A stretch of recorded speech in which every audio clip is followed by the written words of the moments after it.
Sarung tangan yang sudah usang, truk angkut yang terbengkalai, alat tambang yang berserakan. Daerah penghasil batubara di Amerika Serikat telah lama kehilangan peran utamanya. Area yang menjadi salah satu benteng terbesar industri bahan bakar fosil ini kini malah mengundang investasi energi terbarukan.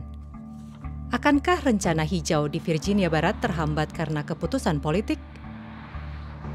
There's a war on fossil fuels here in America. Coal is not competitive anymore. The coal industry and our folks can adapt to whatever the market needs are.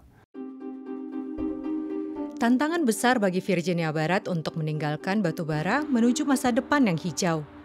Seperti apa panggung politik akan memengaruhi transisi ini? Sejak Virginia Barat menjadi negara bagian pada tahun 1863, ekonominya bertumpu pada batubara. It's a very rural state, no big cities, not such big universities, no diversified companies. The coal industry was really the big player in that state for many, many years in the past. They helped schools financially being built. They offered housing to their workers. Bahkan saat dunia berusaha untuk menjauh dari bahan bakar fosil, di sini, di Virginia Barat, batubara masih tetap kuat. Batubara menjadi sumber utama listrik negara bagian. Industrinya mempekerjakan puluhan ribu orang dan penyumbang terbesar kedua terhadap produk domestik bruto atau PDB negara bagian setelah industri kesehatan. Coal has always been a part of West Virginia's history. Jason Bostic telah mendedikasikan karirnya untuk bisnis batubara. Baginya, industri ini akan terus bertahan. If you're making steel anywhere in the world, you're using some level of West Virginia coal. Itulah alasan mengapa ia yakin industri batubara akan terus bertahan. Jika dunia terus memproduksi turbin angin, maka menurut Bostic, dunia akan terus membutuhkan batubara untuk menempa baja. Meski ada dorongan untuk beralih ke energi terbarukan, politik memiliki andil sangat besar untuk menentukan arah. Bagaimana dengan di Indonesia? Produksi batubara Indonesia untuk kebutuhan domestik mayoritas dimanfaatkan untuk memenuhi kebutuhan bahan bakar pembangkit listrik tenaga uap atau PLTU. Pada tahun 2019 misalnya, sekitar 48% batubara dalam negeri dimanfaatkan untuk memenuhi kebutuhan PLTU.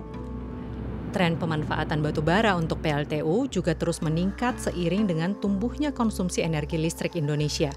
Namun, dalam peraturan Presiden yang berlaku mulai 13 September 2022, Presiden Joko Widodo melarang pembangunan PLTU berbasis batubara. Kementerian Energi dan Sumber Daya Mineral (ESDM) mencatat hingga tahun 2060, 100% pembangkit akan berasal dari energi terbarukan. Jadi, Indonesia pun perlahan meninggalkan batubara menuju masa depan yang hijau. Di Amerika Serikat, dengan kekuasaan pemerintahan berada di tangan dua partai politik besar, kebijakan yang ditetapkan oleh satu partai beresiko dihentikan oleh partai lain jika partai yang awalnya menjadi mayoritas kalah dalam pemilu. Itulah yang kini terjadi dengan kebijakan energi bersih yang ditetapkan Partai Demokrat, yang terancam berhenti jika Partai Republik menang dalam pemilu awal November 2022 di Virginia Barat. Climate change is a highly politicized question. The majority of Republicans don't want to admit that climate change is human-made. That's the biggest general fear I would have with a Republican dominance. Their rhetoric about how fossil fuel industry isn't bad and reducing taxes and so having less opportunity to support new technologies in the future. Terlepas dari oposisi Partai Republik, Partai Demokrat dapat meloloskan RUU penting yang mendukung transisi hijau karena mereka kini menjadi mayoritas. Dana RUU bisa digunakan setiap negara bagian, termasuk penentangnya seperti Virginia Barat, untuk mempromosikan proyek hijau seperti di bekas tambang batubara ini. Sekilas, tambang yang ditutup pada tahun 2015 ini terlihat sangat suram, tapi masa depannya lebih menjanjikan.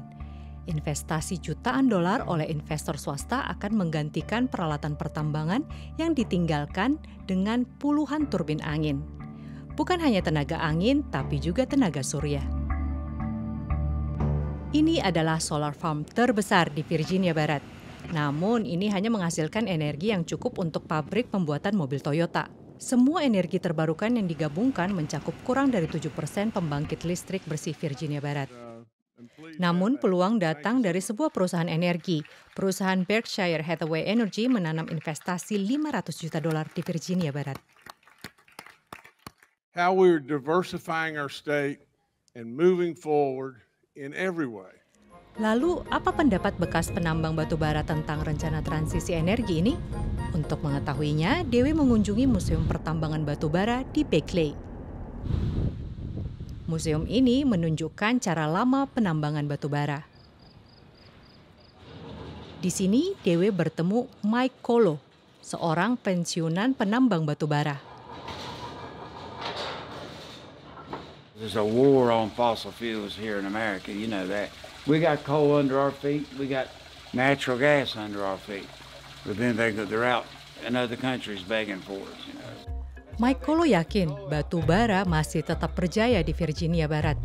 Padahal kenyataannya batu bara telah mengalami penurunan selama beberapa dekade di Amerika Serikat. Terlepas dari apapun keputusan politik nantinya, proyek terbarukan seperti ini di jantung wilayah batu bara menunjukkan bahwa perubahan sulit dihentikan.